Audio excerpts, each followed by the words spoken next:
first video of 2018, I'm actually back on my channel. This is crazy. Something that happened in the month that I was gone is that I went to summer in the city, and I actually planned, yes, I always do this, I actually planned and never got around to it. I actually planned to make a video about summer in the city after speaking to Rowan and having a really long conversation with her about YouTube and summer in the city and just conventions in general, and it was such a in-depth, lovely conversation that I just wish I could carry it on, but I thought, yeah, I'll make that video and I'll say what I think and yada yada. Never got round to it, did I? Because it's me. Charlotte plus her channel never gets around to doing anything or doesn't have any stories to do anything. So anyway, I'm back. I'm finally going to make it, and I'm doing it as a thoughts, feelings and ideas because you know by now, opinions on the internet, great idea. So firstly, it was my first year at Summer in the City. I had wanted to go previous years, but I didn't have any friends to go with. But this year I had the confidence, I had the enthusiasm, and I went by myself and I met so many people. I made new friends in queues and things like that. I met up with my friends that I met at Dodie's concert last year and just generally had a really nice time. I performed at in the poetry tent bit, really just sort of out of the blue, and was like, oh, do this, and then Dottie was like, oh, that sounds amazing, go for it, I'll come watch you before. What? I got mistaken for Hedy a lot. I don't know why, because I look nothing like her, but then I met loads of people that were also like, oh, you're like a tumble-dry Dodie. So all of that happened and that was really fun, but then I feel like that's just sort of the surface. The surface is like, oh yeah, it was a really great time, but I feel like there's a lot more to it, which is why I wanted to make this. So basically it was sort of like 15 minutes before I had to leave. I didn't get to stay to the very end because I need to get a train back before it's dark, unfortunately. But I had 15 minutes ago, I just bumped into Rowan and met her for the first time and was like, you are an incredible human being, I want to talk to you forever.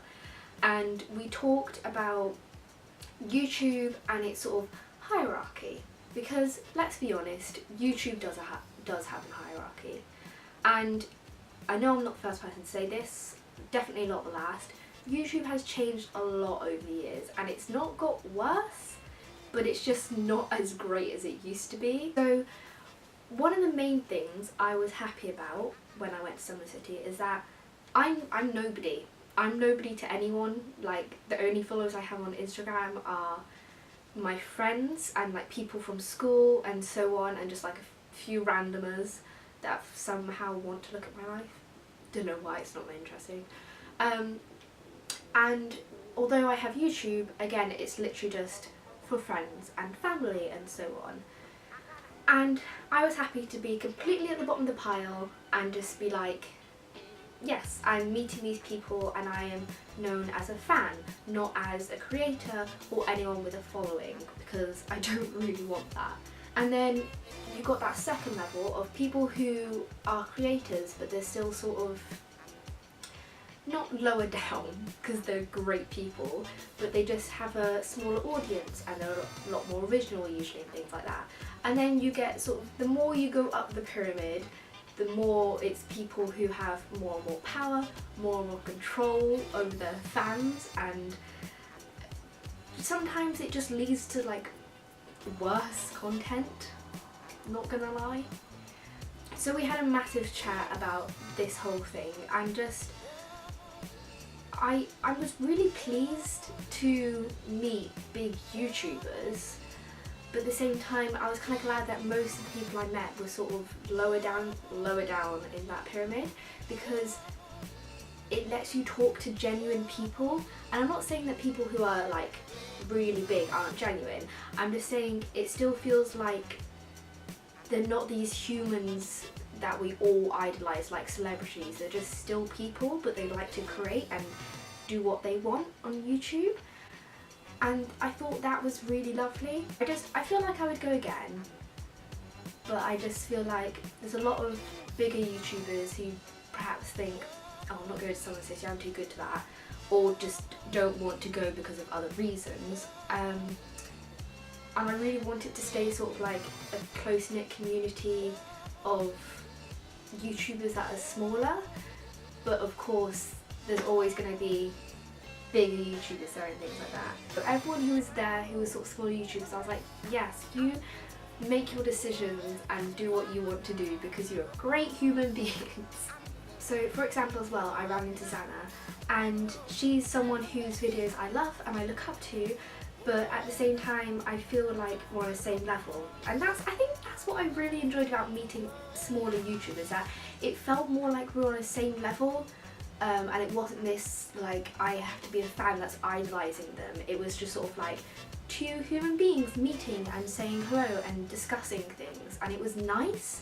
Whilst if I say I met someone like Zoella, I feel like, yeah, she's a lovely person and it was still probably like a nice conversation, but if it was a convention, I feel like it would just be like hi, bye, and it wouldn't feel very personal.